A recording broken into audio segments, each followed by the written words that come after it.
Bonjour, l'action Legrand. Il faut attendre, selon moi, pour acheter. Mais je pense qu'il y aura quelque chose à faire. En vision journalière, la tendance, elle est haussière, avec des plus hauts de plus en plus hauts et des plus bas de plus en plus hauts. Pour l'instant, là, il faut attendre un plus bas ici, selon moi. Voilà. Parce que là, la tendance, elle est haussière. Je vais vous présenter en hebdomadaire. Vous voyez bien que la tendance, elle est haussière. Des plus haut, hein. Des plus hauts de plus en plus haut, des plus bas de plus en plus haut.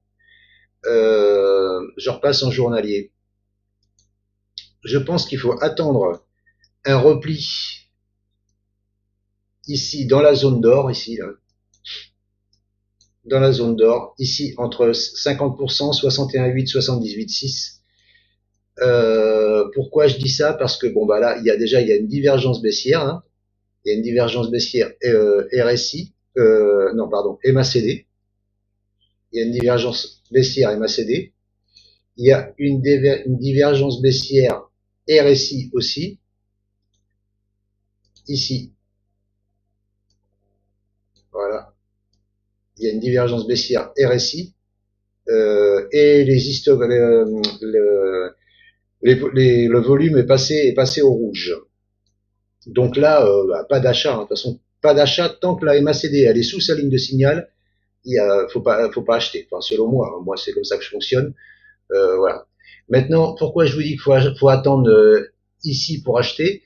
Parce que alors la EMA7, là elle est en vert, parce que d'habitude elle est en jaune, mais là le fond d'écran on la voit pas bien. Donc la EMA7 elle s'apprête à passer sous la 20. Le prix s'apprête à passer sous la 50 ici là. Donc je pense que le prix va venir rebondir dans ce gap haussier, le gap ici qui a été ouvert en avril 2026, entre le 7 et 8 avril là. Donc là, pourquoi je dis ça? Parce que ici, il y aura une belle confluence pour les acheteurs. Il y aura le gap haussier. Donc les acheteurs sont là, ils attendent. Il y aura la SMA 200, la orange, qui est là. Les acheteurs de SMA 200, ils seront là. Il y a les acheteurs de Fibonacci qui vont acheter entre 50, 61,8 et 78,6. Ici, il va y avoir une grosse confluence d'acheteurs. C'est ce que je pense. Et puis je pense que je suis pas le seul à penser ça. Hein. La tendance étant haussière, quand le prix va descendre ici dans cette zone, dans ce gap là, les acheteurs ils vont se ruer et ça va acheter plein pot là. C'est mon avis, c'est mon calcul, ma vision.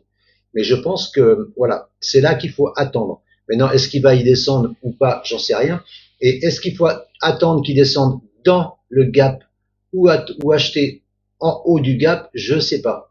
Parce que qu'est-ce qu'il a fait là où j'avais vu l'autre fois? Ici, voilà, voilà. Regardez ce gap de 2025. Il n'a pas été comblé, hein. Il n'a pas été comblé, hein. Le prix est venu rebondir sur le gap. Sur cette mèche ici du 22 juillet 2025, il est venu rebondir en janvier 2026 et il n'a pas comblé le gap. Et il y a d'autres gaps en dessous, hein, de toute façon. Hein. Mais donc c'est possible que là, le prix fasse la même chose. Hein. Ils rebondissent sur le gap et ils partent.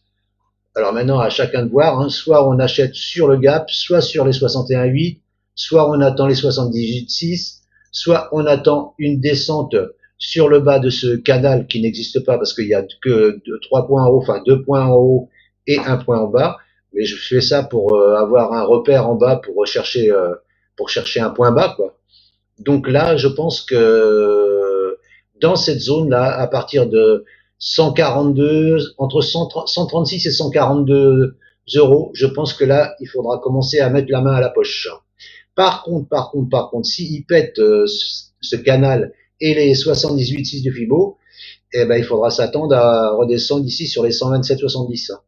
Et de toute façon, la tendance, elle est haussière tant qu'on n'a pas cassé le creux qui est entre les deux sommets. Sommet, sommet, le creux qui est entre les deux sommets, il est là. tant que ce creux n'est pas cassé, la tendance elle reste haussière. Voilà ce que je pouvais vous dire sur Legrand pour les jours, semaines à venir. Préparez-vous à un achat dans cette zone ici, sans donner de conseils bien entendu. Merci de m'avoir écouté et je vous dis à bientôt. Ciao ciao.